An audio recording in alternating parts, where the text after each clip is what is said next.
오늘 12장에 들어서 1절로 12절의 말씀 중심으로 말씀을 좀 나눌 텐데, 특별히 1절과 3절까지 한번 같이 말씀을 좀 나누겠습니다. 자, 오늘 성경 말씀 보니까 수만 명이 서로 밟힐 만큼 많은 수만 명이 예수님을 보러 왔다, 그런 무리들이 있었다고 성경은 증거하고 있습니다. 이 누가복음에만 있는 이 상징법인데, 수만 명, 서로 밟힐 만큼 많은 무리들이 왔다라고 이야기하고 있습니다. 그런데 성경을 가만히 읽어보면 그 다음에, 그렇죠, 12명의 제자가 또한 있다는 사실을 대비하고 있습니다. 그 예수님의 현장에 당시에 수만 명의 무리가 있었고 12명의 제자가 있었다는 것을 이제 이야기하죠. 자, 그러나 주님은 그 두 부류를 똑같은 시각으로 보지 않고 계신다는 것입니다. 제자와 무리를 구별하시죠. 주님은 먼저 제자들에게 말씀하시는데, 누가복음 12장 1절로 53절까지가 제자들에게 먼저 말씀하시는 거고, 그 다음에 몇 절이 이제 무리들에게 하는 이야기로 구성되어 있습니다. 주님은 무리와 제자를 똑같이 보지 않으시고, 밟힐 만큼 많이 모인 수만 명에 관심을 두지 않으시고, 모든 것을 버려두고 주님을 쫓고 있는 그 12명의 제자에게 초점을 맞추고 계신다는 것입니다. 진정으로 예수님을 쫓는, 모든 걸 다 버려두고 예수님을 쫓는 그 제자들에게 의미가 있는 것이죠. 예수님을 보기 위해서 모여든 수많은 무리들, 그들에게 그다지 의미를 두지 않는다는 것입니다. 제자들에게 의미를 줘요. 그러니까 그 수많은 무리들이라고 하는 것은 그 12명의 제자를 부각시키기 위한 상황적 설명에 불과해요. 어떤 의미가 없단 말이죠. 여러분, 기독교 신앙은 예수를 쫓아다닌다는 사실만으로는 의미를 갖지 못해요. 이게 무슨 말이냐면, 주일에 교회에 출석한다는 사실만으로는 어떤 특정한 의미를 갖지 못해요. 예수님이 그들에게 주목하지 않으시기 때문에 그렇죠. 사람이 많이 모인다는 사실만으로 의미를 두지 못하는 거예요. 오히려 차라리 12명의 모든 것을 버려두고 진정으로 예수님을 쫓는 그들에게 관심 있으시고, 그들에게 주목하시고, 그들에게 말씀하신다는. 교회가 예수 그리스도의 발걸음을 쫓아서 예수님을 본받고자 한다면, 이제 이런 의미는 굉장히 중요하다는 것입니다. 근데 교회가 이렇게 영적인 의미만 갖는 게 아니라, 그렇잖아요. 우리가 이제 교회를 같이 목회하고 신앙해 보니까 교회를 유지하는 것들, 또 교회에 드는 현실적인 문제들, 이런 모든 것들이 있어요. 그러니까 교회가 존재하는 목적이 예수의 제자를 만드는 것인데, 그게 확실한데, 근데 그 외에 현실적인 문제, 이렇게 한번 통틀어서 얘기하면, 그것 때문에 제자를 만드는 문제보다도 사람을 모으는 데 초점을 맞춘다면 예수님을 본받고 따르는 교회는 아닌 것이죠. 특히 우리 한국 교회는 그렇습니다. 우리 한국 교회는 크고 많은 걸 좋아하거든요. 집도 20평보다는 50평이 좋잖아요. 10명보다는 100명이 더 나아요. 이게 규모의 경제를 우리는 추구한단 말이죠. 자, 그런 차원에서 제자와 무리를 구별하셨다는데, 요즘에 이제 우리가 잘 먹고 잘 살잖아요. 그러니까 제 후배 목사들은 이런 예수의 정신을 쫓아 목회하는 것을 추구하더라고요. 제가 전에 있던 교회 보니까 큰 교회 담임으로 불려가는 것보다도 소수를 가지고 데리고 정말 제자를 양육하는 데 관심을 갖는 목사들이 꽤 있더라고요. 저희 때는 안 그랬거든. 저희 때는 보다 큰 교회, 사람 많은 모이는 교회, 이런 데 가는 걸 원했는데, 요즘에 이 신세대 목사들은 또 그렇지 않아요. 이것도 굉장히 트렌드가 바뀌는 것 같아요. 저만 해도 굉장히 올드한 세대인 것 같아요. 우리 40대 이런 목사들, 소장파 목사들은 확실히 다르죠. 생각 자체가 달라요. 그래서 교회에 출석한다는 것 자체만으로도 의미가 있는 게 아니라, 오늘 이제 3절까지 볼 텐데 4절부터 12절 읽어보시면 거기에 예수를 믿는다는 사실 때문에 당하는 환난과 고난들이 있는데, 그 모든 환난과 고난 속에서도 그 신앙을 어떻게 이어갈 수 있는가의 문제로 의미를 갖게 돼요. 그게 교회 공동체, 이 제자들이 갖고 있는 의미성이에요.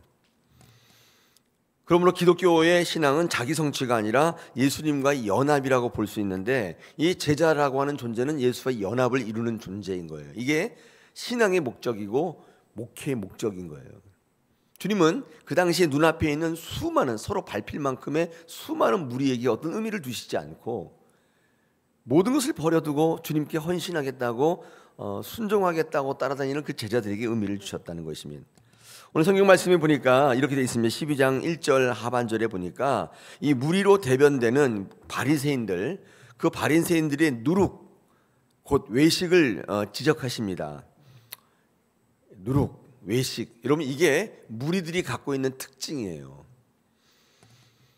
이런 누룩이 양면성이 있는데요, 긍정적인 게 있고 부정적인 게 있어요. 이게 긍정적인 것은 제자가 갖고 있는 속성이고, 이 부정적인 누룩의 성격은 무리들이 갖고 있는 속성이라고 보면 되는데, 이 누룩의 부정적 측면은 뭐냐면 부풀리고 과장하는 겁니다.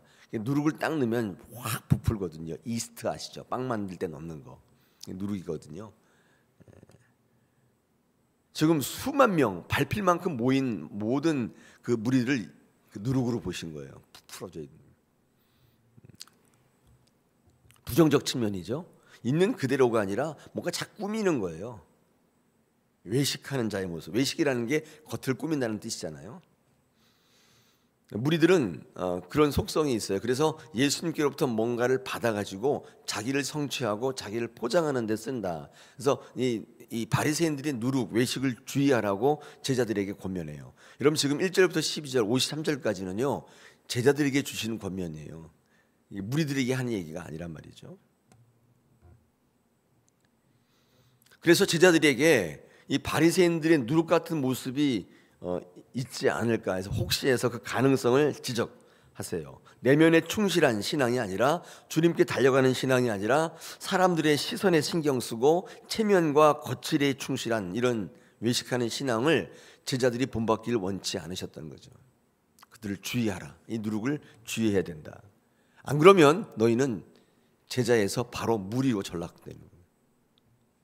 무리는 예수님의 무엇인가를 얻고자 쫓아다니는 사람이고, 제자는 무엇인가를 드리기 위해서 쫓아다닌다. 이 다르습니다.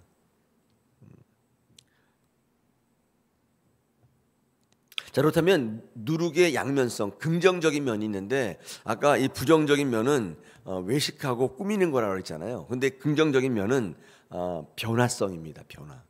외식이 아니라 변화하는 거예요.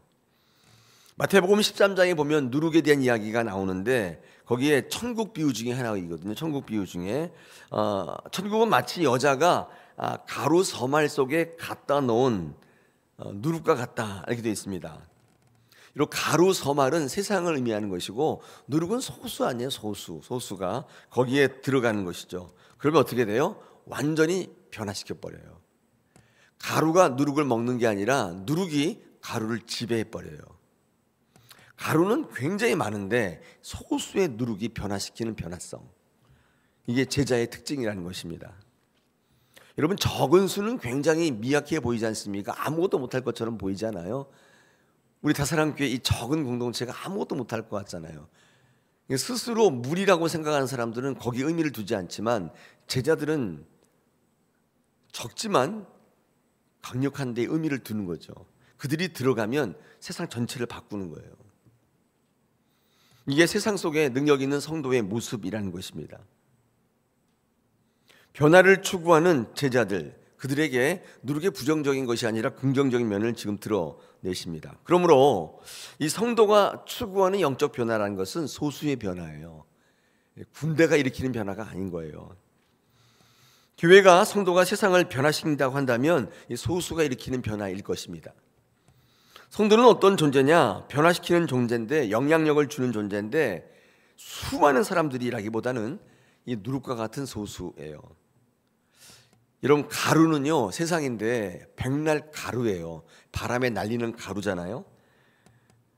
근데 거기에 성도가 딱 들어가게 되면 그들을 뭉치게 만들고 변화시키는 존재가 되는 것입니다. 이런 우리 인생에서 천국이 이루어지는 것은 다수가 만들어내는 결과가 아닙니다. 소수의 헌신된 소수, 헌신된 약간의 시간, 헌신된 약간의 재물이 만들어내는 것이에요. 영적 싸움은 숫자로 하는 게 아니에요. 진짜 그렇습니다. 저희 교회가 이 정도 가지고 뭘 하겠냐 그런데 여러분 이 정도 세상을 바꾸고도 남아요. 문제는 뭐냐면 여러분이 누룩의 긍정적인 면을 가지고 세상에 누룩으로 들어가느냐 아니면 겉을 꾸미고 내 성취를 목적으로 하는 여기에 수만 명이 밟힐 정도로 앉아있어 봐야 예수님께 주목받지 못하는 우리는 예수 믿고 주변에 어떤 영향력을 끼치는가의 문제인 것입니다. 오늘 이 누룩, 외식을 주의하라 이 바리새인들이 갖고 있는 무리들이 갖고 있는 외식성 겉을 꾸미려고 자기를 괜찮이 보이려고 내가 좋은 것들을 이루려고 예수를 쫓아다니는 많은 사람들 오늘 성경에 보니까 밟힐 만큼 많은 수많은 사람들 있었다고 얘기합니다. 제자들 소수의 누룩이죠. 오늘 이 제자들에게 주시는 이 말씀을 통해서 예수님이 우리에게 원하시는 변화가 어떤 것인지 예수님께서 이 시대에 이루고자 하는 교회가 어떤 공동체인지 아니 성도가 누구인지를 다시 한번 들으셨습니다. 그래서 우리를 이렇게 감싸고 있는 많은 의식들이 있잖아요. 한국인이라면 갖고 있는 것들이 있어요. 이런 것으로부터 믿음으로 이기고 나서 그리고 하나님이 원하시는 삶을 살아가는 복된 여러분 되시길 축복합니다. 오늘도 그런 신앙 이어가시기를 축복합니다.